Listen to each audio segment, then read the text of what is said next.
Look, all these people coming. Isn't this cool? Now wait. What? I muted my Zoom. Was that the wrong thing? Don't mute your Zoom. Unmute your Zoom. Hey, I'm back. Mute your computer. Oh, sound off on the computer. Correct. Hello? Hi. Hi. Okay, So, cool. hi, Megan. I'm Sarah. You remember me from high school or middle school or the Middle internet? school. We went to middle school together, which is hilarious. Because then I left. You like came in the middle of middle school and then you were gone. And then I was gone. I had very low self-esteem in middle school. Who didn't? Am I right? Yeah. Middle school was a really tough time. Thanks everybody for joining, by the way. Hey guys, hi from Portugal. Hey friends. Isn't that dope? Yes. Honestly, I haven't ever gone live. So. No. It's so fucking fun. It's like everything I love about stand-up, with everything I love about the internet, with everything I like about podcasting. We stan Instagram lives. We do. Yes. For good reason. For good reason. Hi, Germany. Hi, Brazil. Why are people from all over the world here? That's sick. You can't do that on stage. That's love it.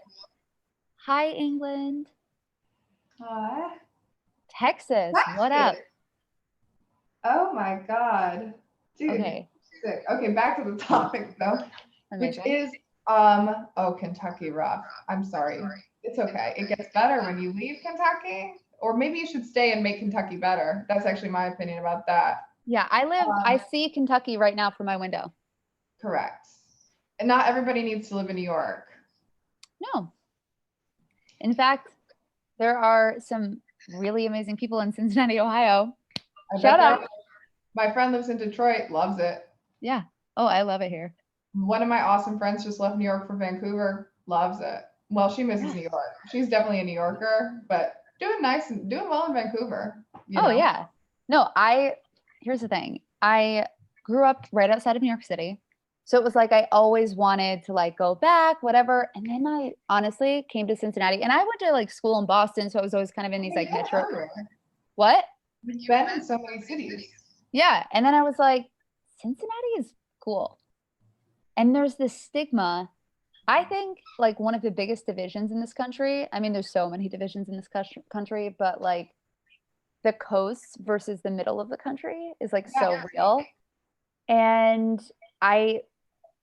there's like just so many people who are doing such good work here that it's just like you can't say like everyone here is fucking woman, Mormon, or Baha'i representative from Utah. And she was like, how can we get you to move to Utah? And I was like, wow, that's a very flattering, powerful question to be asking me. Yes, absolutely. How can you get me to move to Utah? Yes. What will you want? I'm not opposed to moving to Utah. I need you to tell me why I should move to Utah, what I can do in Utah that you like or want, you know? Of course. But I do love New York. All my friends are here. That's true. That would be really huge. Yep, I get it.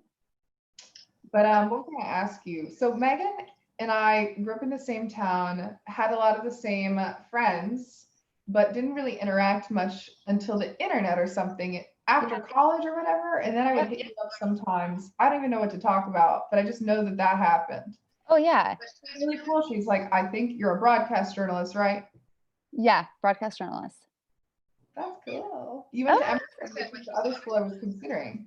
No way. Honestly, and you went to Fordham, and then UConn, right? Yeah. Emerson was like this school that I found my sophomore year of college and was like, this is it. Or sophomore year of high school. And I was like, I was totally obsessed. I fell in love at first sight. Like I was going to Emerson. That was it. And so then I finally got there and I was like, let's go crazy. And I just like joined all these clubs and was like, and I didn't even realize like I'd find like my people, like I find my people at Emerson too, which I could have easily found my people at Emerson. Yeah. All the people who went there are really, really cool. They're quirky. Anytime they're from Emerson, I'm like, yeah, I'm not surprised. Yeah. There's a really funny comedian, Emma Tillman, I think her name is. Are you familiar with her? Wait, this sounds so familiar. She is a gay woman who went to Emerson, and she has bars on like lesbianism. Want to Wait. hear one of my favorite jokes of hers? Yeah. It's like she's like pretty masculine, Yeah. and she's talking about like how people set her up on a date with another guy one. She calls it a guy one. She's like, listen, I'm a guy one. I need a girl one. And so stop setting me up with guy ones. I want a girl one. And people are like, her girlfriend at the time was like, yeah, that's really regressive. And she's like, yeah, I'm the guy one. Oh. You know what? It's a funny joke. It's a funny joke. Oh my goodness. Also, hi to everyone, and very cool that you want to go to school in the USA. Oh my God, really? Yeah. They do? Why? Don't. It's bad here. Go to France. Don't come here. Oh my God. These fucking asshole French Come to people. Cincinnati. Huh? What? Oh, Cincinnati. Yeah. Yeah, this person can join me in Cincinnati. Oh, true. If you're gonna come to the States, please go to Cincinnati, actually. We stand.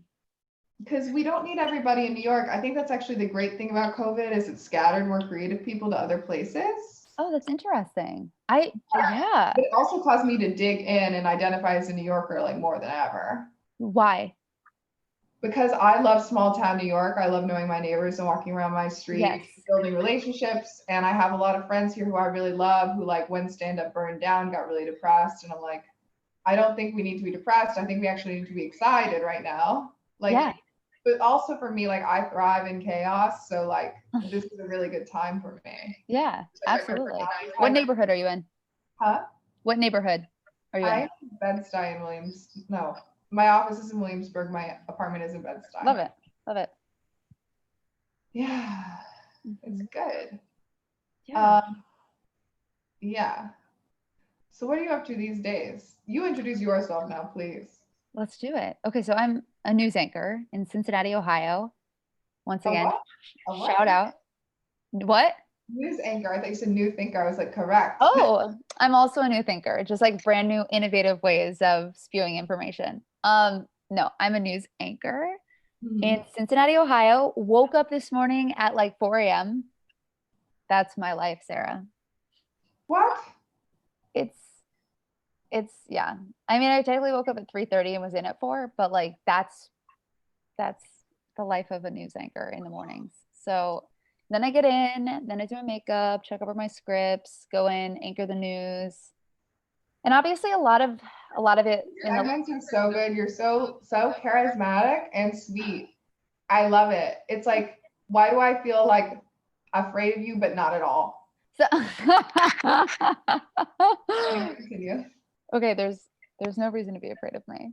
I am basically, I'm one of those people who like doesn't like to make people mad at me, which I know is a horrible quality because everyone's like, stand up for yourself, blah, blah, blah. I'm like, I'm sorry. I'm like typical taking that female role of just like, it's me, I'm sorry. So I'm trying to work on that. You know what I mean? Me too. With that said, that's true. With that said, I would try. Sorry, what? Growing and also not losing sight of who you are. I'm all about it. But yeah, no. So I get in and then I just ended up anchoring the news for 4 hours, Saturday, Sunday, Wednesday through Friday. I am like out in the field reporting. So I'm like, we're here at the bridge that unfortunately on Wednesday was on fire that connects two interstates. It was a lot. What? Why was it on fire? Because 2 trucks crashed on the bridge. Oh. Potassium hydroxide was spilled. What? Yeah. Oh my God. You know what's funny, Megan, is I don't watch the news, but I have a lot of people in my life who are like unprofessional expert journalists. Like they just disseminate information like crazy to me verbally and also online. I'm your personal news anchor. Exactly. I literally just go to my friends for the news. I don't go to the news anymore because the news is by and large meant to stoke outrage, fear, and anxiety, which are things that I don't like. I am also an anxious person, and I can see where you're coming from. But for the most part, I mean, the people who are on the ground reporting, like obviously you could take a look You at, are not. yeah, I know. And that's the thing is like me and my colleagues, we're all like, okay, how are we going to best represent this story so that everyone's voices are heard?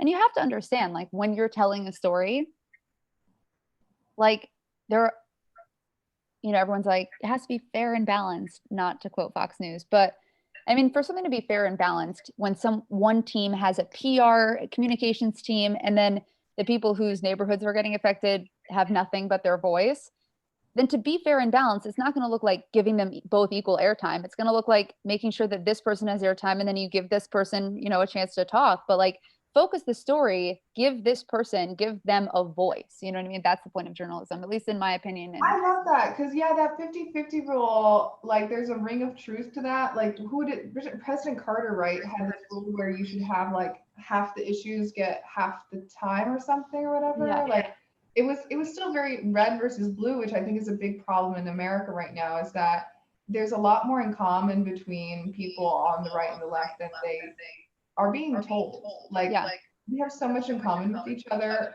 We're not all that different. no, What unites us is our difference, in fact, and that should be a very beautiful and exciting thing. I love that.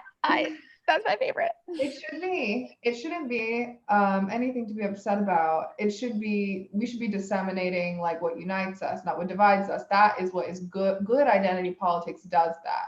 Mhm. Good identity politics, and there's good and bad identity politics. People don't know this. People will either complain about identity politics or say it doesn't exist. The reality is like everything is identity politics. Yeah. It's just how do you leverage it? Do you leverage it for good or evil?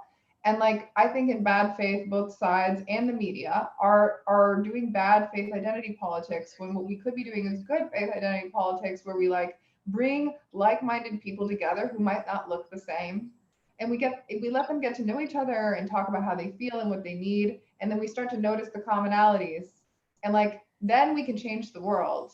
Yes. Right. Oh, the thing is like there's a lot of different media companies and people don't recognize like within local news. I mean, I'm not going to name any names. There's a station in my own city that very much focuses on the good things that, say, President Trump is doing, right? There's different media companies that focus on the good that President-elect Biden is doing. Mm. Mine is more in the middle. It's hers television. And one thing that I really love about us is like, yes, we will give you what happened in politics, what happened in crime for the day. But like my station and the company that I work for is like super, super interested. And I do a lot of these stories because I mean, I can tell a good hard news story, but like I love a good light, like feel good story. And so much of that is those coming together stories, right? Of like different people, different circumstances that are doing good and helping each other in ways that you didn't expect. And so when people, just because I have to anchor 4 hours a day, anyone that's like, oh, the news is all bad. I'm like, actually, quite literally half of the newscast, because like we have like from, we think of it in terms of like 30-minute segments. So like 6 to 6:30 is like one newscast. From 6 to 6:14, it is hard news. But then from like 6:14 to 6:30, it's like sports or good stories or whatever, or people coming together, or you know what I mean? So I'm like, yeah, people are very black and white. You know what I see happening, could imagine happening with like any television show, is that because of fucking social media, where people have this belief that social media has to be short form, they think that, oh, I need to take the most dramatic clip and post the most dramatic clip. So what they'll do is you get reduced into like the fluff story and then the mean, sad story. And then like people just like, the news is good, the news is bad, and like the reality is the news is all of it. Yeah. And you can't ignore any of it, because if you do, then you're actually like not depicting reality. It's correctly. true. And honestly, like the thing is like the news is literally just what's happening in your neighborhood. Yeah, it should be. I love that you think that. Like, yeah. Because a lot of people are like honestly, the thing about fake news is like it's a somewhat real critique. Like not all news is fake. That's the problem, is that like the fake news like complaint is used to diminish all news. But Yeah. it is not false that media companies tend to have biases that are like rooted in like how they get their funding. So like ideally publicly funded work is allowed to do what's essential for democracy, which is democratize information. Yeah. No, I That's why absolutely. these for-profit networks I don't like them. I would happily be on any of them. I would happily be platformed Yeah. by literally anyone. I think But they like the money, where does the money come from MSNBC, CNN, Fox? It's like all that money is bad money, so I don't want to fucking hear what they're funding mostly. and the thing is I think people forget, like, when they're like fake news, fake news, fake news, like the amount of things that we cannot report that like it just goes on because we have such a rigorous confirmation system. Like people think that we just take photos and throw them on. Like we have to go through like 3 things of verification and confirmation before we put a video on air, before we put a picture on air that someone took that we found on Twitter. Like unlike people on social media, we can't just like randomly share things with you. So it's like Good. people are like fake news. I'm like, your literal Instagram stories are probably more fake than what we put on because it's such a rigorous. It's like sometimes like if I can't get like verification on something, it's like a huge detail might be like stopping me from even like airing a story that I work like for 8 hours on for 2 days. You know what I mean? So, well, That's great. obviously I'm glad that people are still doing journalism somewhere, because I used to actually think I wanted to be a broadcast journalist. wait, really? I loved Anderson Cooper so much. I think I was attracted to him. I think I wanted to fuck Anderson Cooper. Oh, Really hot. I like gay seeming straight guys, but unfortunately I think he's literally just gay. Bummer. Um anyway, enough about me thinking about Anderson Cooper in high school, but yes. I was like, I love, first of all, not only am I attracted to him, I'm attracted to like journalism. Like, oh, reporting the fucking facts. Ah, like, give Well, me more of that. Like, I love that. yeah, it's been interesting because especially in the last 4 years, like with like the uprising of us being called fake news, because like I will literally be standing out in front of the zoo, like reporting on our famous baby hippo, and people are like, "That's fake news." I'm like, "There's literally a baby hippo here. There's literally a baby hippo here, and it's her first birthday today." So it's it's interesting. It's her I first birthday. Fiona. She's amazing.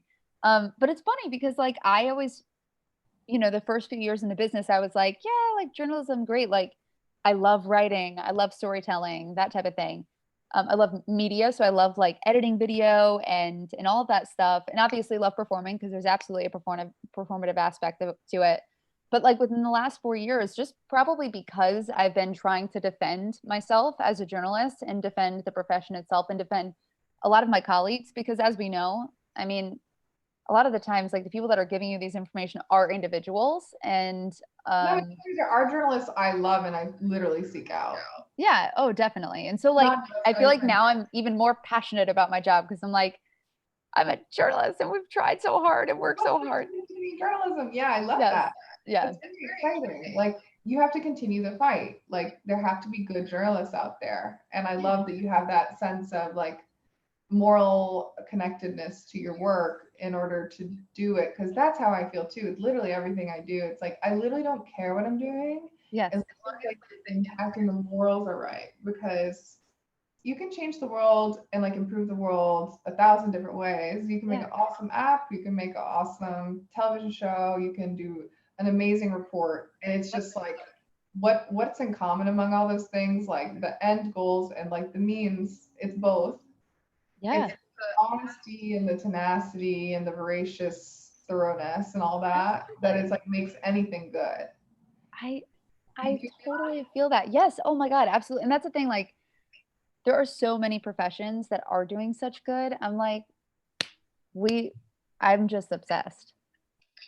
Happy to hear it. Yeah. One of my friends, Bronwyn, also really good at disseminating rich, detailed, good news, not just like merely feel good stuff, Yep. but like in depth like updates to me, and it influenced me to have a little bit of hope. Like, when she shares a story about like a train track, I'm making this up because I don't know what I'm talking about, but like a Sure. train track made out of like plastic and like turtles are on a ride and like they're like everybody's singing together. Like this shit is actually happening. Like positive stuff is happening. It's just that the media or like mainstream media, for the most part, doesn't they only show the protests like when there's violence. They love violence. Like, where did the narrative about the protests go during the election cycle? It basically like focused on Portland in a weird way, where it's like the president is sending in troops, and it's like, dude, there were still protests in New York. There still are protests in New York, and there's still violence here too, for real. But there's also so much peace and love, and like fuck the world, honestly, for not fuck the world for not depicting the peaceful protest correctly, because it's real. No, and honestly, that's why, like, once again, I feel like local news is really good at depicting what's true because we have time to focus on our community, right? Because when you watch a national newscast, a network newscast, they are going to pick the most significant things, violence, And but like in a, that's good, yeah, oh, because they do need to know about Portland. that's true. It's true. But like, that's why when you watch local news, like anytime there's a protest downtown, so I have covered protests where there's like two people. Like there was a bee protest in front of P&G, and because they were using like bee product, and there was one person in a bee costume and like one person holding a sign. I went down there, covered it, nonviolent, but like it was, at least local news, I feel like, is a testament to the fact that like we're not putting the biggest or best or baddest things. We can, but like for the most part, we have enough time in our newscast to focus on smaller things that are making a difference as well. Granted, did the bee protest get as much time as the hit and run in, Chase across the bridges of Kentucky into Ohio? No, it didn't. And I could see, where that would come from, but also it probably affected more people because there were people who were either in harm's way, affected by it. Yeah. So it's a give and take, but that's why like I have had a lot of reflecting on like national versus social media versus local news, and it's been interesting. And That's really funny because it really gets at what I'm literally obsessed with about New York is like small town New York. Going by my friend's house for breakfast, Mhm. saying hello to my neighbor, checking in on my neighbor, my neighbors and I taking care of each other. Like, oh, you got like talking about parking on the block, like, oh damn, you know what I hate? I get home at midnight and like I can't park my car on our block. And he's like, oh, you gotta park. Oh, just 2 blocks away. There's always parking, no matter what time of day. I often just park there and I walk home. Just 2 blocks. I was like, huh, interesting. Thank you. you Yeah, know, like that's local news in my personal life. You know what I mean? absolutely. And like, and it's also community building. Like, you know how many I love community building. years I lived in New York and like didn't talk to my neighbors because the whole thing about New York is that it's so overwhelming that you have to put headphones on in order to like make it to work without hearing someone harassing you. At least as a woman, you Oh yeah, can't. yeah. You basically are going to be harassed unless you're wearing your headphones here, or at least that's how it felt, and it was true. I often was harassed all the time, and I hated it. And it's weird because it's like I just want to connect with my community or whatever. Yeah. But like I think there's something about New York before COVID where it was like getting away from the natural state of what New York should and could be, which is like people connecting with each other in person. It was like incredibly atomized and everybody's on their phone, Mm. on their way to work, answering their work emails. Now it's like I barely ride the subway. I mostly drive and walk, and I make friends on the street. Yeah. So, It's like a hyper local. It reminds me of why I fell in love with Cincinnati, Ohio, which let me be honest, like I've been hyping up Cincinnati, Ohio. Did I ever think I would live here for more than ever? No. And I actually love it because of the community building. I feel like when I was in North Dakota, so that was my first job out of college. First of all, I love Cincinnati. I hated North Dakota. Really? And I'll tell you why. And I realized it. I think there's a problem with the place in that it is pretty desolate. There's not as many people there. There's not as many people that were like me, right? Because I'm a queer person moving out into the middle of the Midwest, the northern Midwest, really. And Pride, capital Pride is what they call it because Bismarck's the capital. It was about 50 people on a riverboat on the Missouri River. And it was, I mean, that was a great moment because I was able to connect with so many of people that I've related to. But I mean, then I went back to my daily life, anchoring in the morning, going home, seeing my dog. I realized that I wasn't community building there, right? And so like I didn't like it. I felt isolated. I was clinically depressed.